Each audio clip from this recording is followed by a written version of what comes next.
मुंबईच्या मालाड परिसरात धर्मांतर करण्याचा प्रयत्न केला गेलाय। घरोघरी जाऊन येशू ख्रिस्ताचा प्रचार केला जातोय। आजार बरा करण्याच्या नावाखाली धर्मांतर करण्याचा हा प्रयत्न सुरू आहे। पोलिसांनी तक्रार घेण्यास टाळाटाळ केल्याचा आरोपही केला गेला। पण या प्रकरणानंतर बजरंग दल देखील आक्रमक झाले। बजरंग दल आणि पोलिसांमध्ये देखील वाद घडला। 3 अनोळखी जणांवर गुन्हे दाखल करत काहींना ताब्यात घेतल्याची माहिती आहे। जाणीवपूर्वक आणि द्वेषपूर्वक एखाद्या धर्माचा किंवा धार्मिक भावना दुखावण्याच्या उद्देशाने गुन्हा दाखल झाला।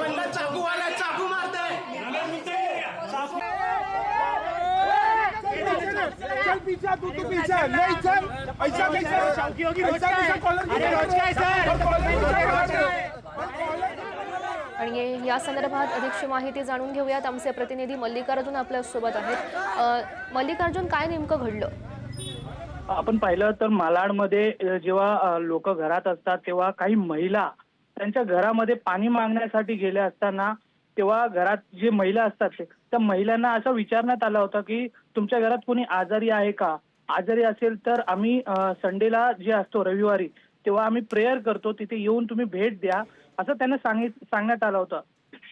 सांगितल्यानंतर संडेला जेव्हा त्या महिला आणि त्यांच्या मुलं त्या शाळेमध्ये गेले, का खाजगी शाळेमध्ये प्रेयरचा कार्यक्रम करण्यात आला होता की आमचा येशू प्रभू तुमचा जे आजार आहे ते पूर्णपणे बरा करेल असा त्यांना आश्वासन देण्यात आला होता। त्यानंतर त्यांचं धर्म परिवर्तन करण्यासाठीही त्यांना सांगितलं होतं की आमचं जे येशू प्रभू आहे ते तुमचा जे आजारपण आहे पूर्णपणे दूर करेल असं त्यांना आश्वासन देण्यात आलं। या सर्व प्रकार जेव्हा एका मुलांनी आपल्या व्हिडिओ मोबाईलद्वारे रेकॉर्ड करायला सुरुवात झाला तर त्या मुलाला तिथे अडवण्यात आलं होतं।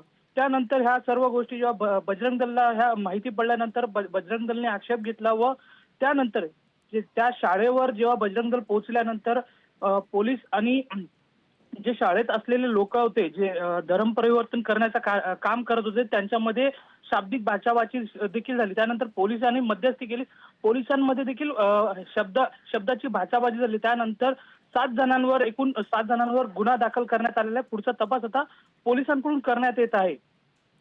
नक्कीच मल्लिकार्जुन, नेमकी आता काय चौकशी होते या सगळ्या प्रकरणात हे बघणं अत्यंत महत्त्वाचं ठरणार आहे। धन्यवाद दिलेल्या या सगळ्या सविस्तर माहितीसाठी।